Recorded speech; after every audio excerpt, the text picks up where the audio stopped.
Sorry, elevator's busted. This is top priority, Pam. How soon can I get an autopsy report? What's the rush? Oh, wow. It's not often we get celebrities like this in here. Yeah. Hey, isn't that the big boss for the Scalato family. Is this some mob hit? Sure hope not. Well, this is going to be a very busy place.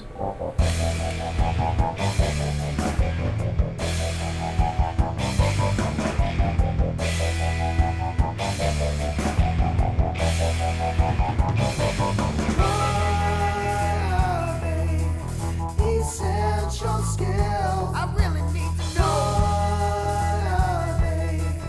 Essential skill. Tell me what they are. I really need to know.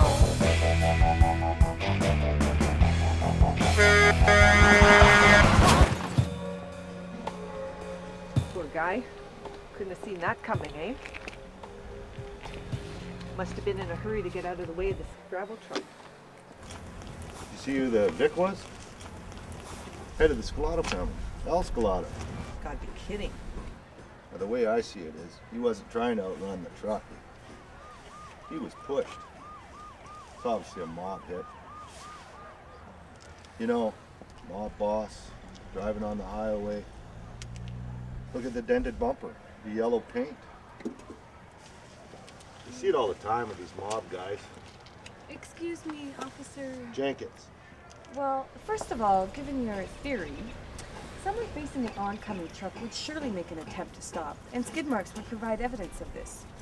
However, if you look closely, you will see the only skid marks are those of the truck's attempt to stop. Secondly, if you had spoken to the driver of the truck, you would know that he observed only one single vehicle. And finally, if you examine the bumper carefully, you will see oxidation, evidence that the damage was sustained some time ago. So, Officer Jenkins, is it? Before you go analyzing a crime scene and possibly starting a mob war, you may want to employ some level of thinking along with some other skills. You do know that there are 9 essential skills that underlie everything that we do. Perhaps you'd like to come down to the ESI lab and we could teach you about these skills that provide the basis for work, learning, and life. And that includes crime scene analysis.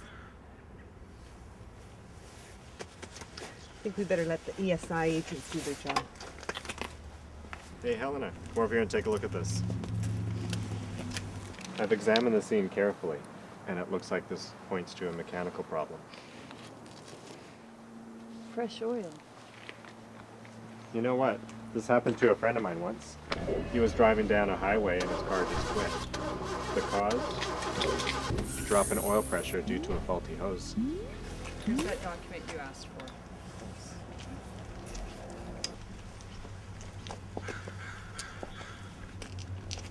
This car was serviced this morning.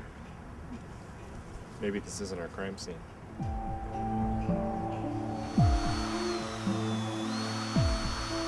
Still don't know nothing, eh?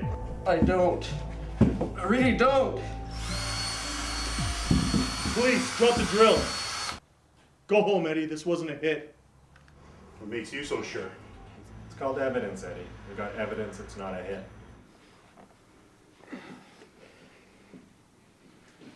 Better be right. We'll be back. Yeah, I'll be sure to give you a call. Are you okay? I'm fine. What was that all about? It seems a car you fixed had a mechanical problem that may have caused the car to stop in the middle of an intersection, right in the path of a gravel truck. You get the picture? We found a work order with a list of repairs with your shop's name on it. Do you own this shop? No. Jake won't be back today. Maybe you can help us. Do I need a lawyer? Do you have anything to hide? No. Listen, we just need some information. We know you know this customer, Al Scalato. Yeah, sure do. In fact, it was the last job we did this morning, right here in this bay. I was working back here. He dropped the car off with the owner, Jake. I could hear their conversation. He told Jake the problem he was having. Look, it's obvious Sal Scalato was not with us. So if you don't want to be an accessory to a crime, if in fact there is a crime, you'll cooperate with us. Well, Mr. Scalato was telling Jake the problem he was having, but I don't think he really got it.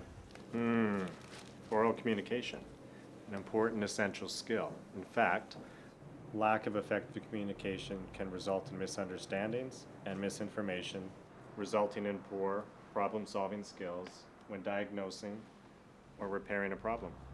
What do you think? Definitely a possibility. He was speaking with a lead mob boss, and that can make anybody nervous, for sure. No, I think he understood Mr. Scalato. I just don't think Jake knew how to fix the problem. Why do you say that? Well, Jake was just learning a new diagnostic tool, a computerized scan, but he really struggled with it. He's old school, doesn't know computers. Maybe something went wrong. So when I tried to help, he told me to go wash up. Anyways, when I brought the car around, it didn't sound right. I said something to Jake. He said it was fine. Problem solving and computer use were both factors. Problem solving because the mechanic needs to assess the situation and find the problem. Computer use because there's a new diagnostic tool involved.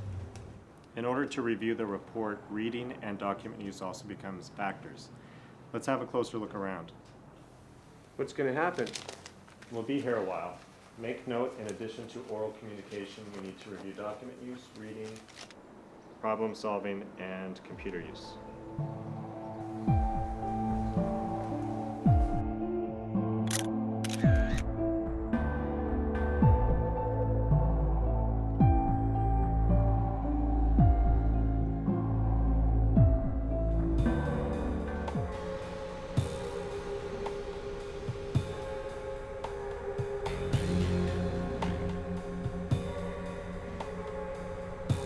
Sam, can we explain what happened yet? Well, I compared the oil on the ground to the vehicle oil. No match. I checked the computerized diagnostic printout. There's no problem there either. The mechanic did follow procedure properly, so that rules out computer use. How do we know it wasn't human error? Well, I'm not completing my investigation. Do you know how many parts there are to an Escalade? This is going to take a bit of time. The one thing I do know is that the vehicle stopped dead. Sam, do I need to remind you this is a top priority? Yeah, I realize that. Mind if I borrow this?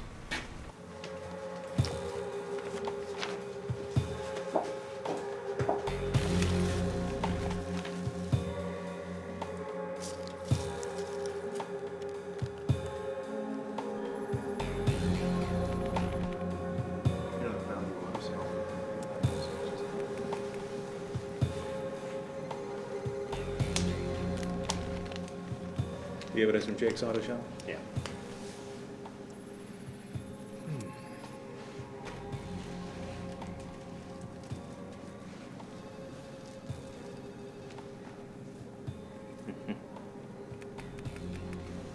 Ah, there you are.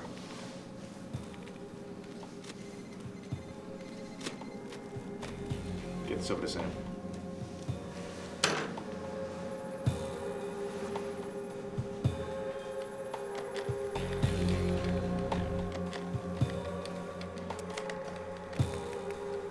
Hey, Kyle. So far, our investigation allows us to rule out numeracy, writing skills, and oral communication. Initially, after speaking with John, the apprentice at Jake's shop, we figured maybe all the other essential skills were contributing factors. You know, continuous learning would require that Jake stay on top of new technology and equipment in the automotive service industry. But according to John, Jake had difficulty with that diagnostic equipment, which led us to believe perhaps it was computer use. But John said he offered Jake some help with that equipment, and he turned him down. Not much for working with others, I guess. I am familiar with that equipment. It generates a report, a document that displays information in a format that Jake was probably not familiar with. And some of the information contains written text, which requires reading skills. And locating that information is critical for Jake's ability to problem solve and or use thinking skills to properly diagnose and repair Mr. Scaleto's car. However, Sam was able to rule out computer use. There is evidence that Jake was able to interpret and understand those scan reports. So I'm working on some new theories in light of some of those parts we found.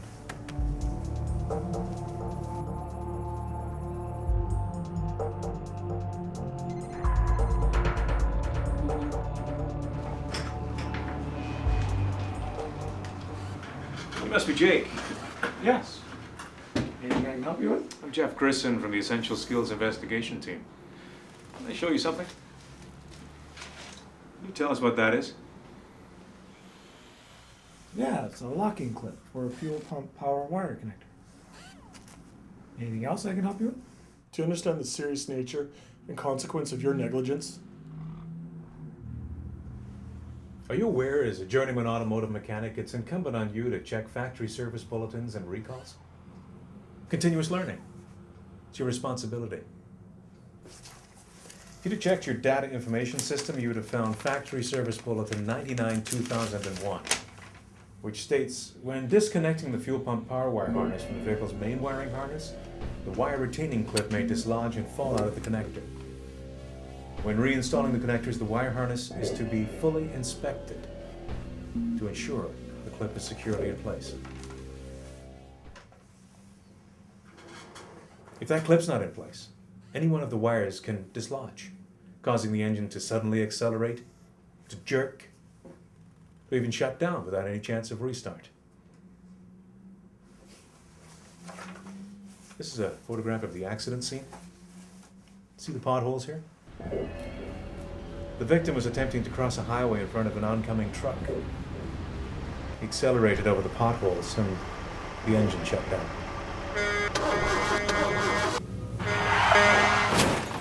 Maybe you could brush up on all of your essential skills. You know, we all would have thought this mobster was going to die from a piece of lead, not a piece of plastic.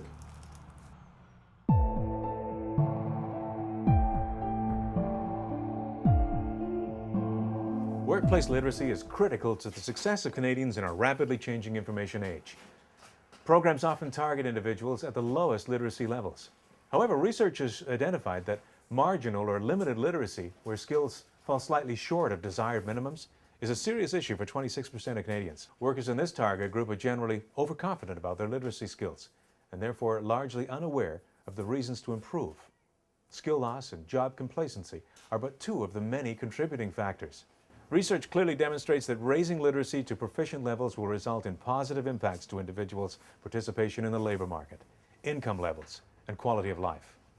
Organizations will benefit from improved safety, innovation, and greater productivity, allowing Canada to lead in our global economy. We challenge you to participate in lifelong learning and make our world a better place.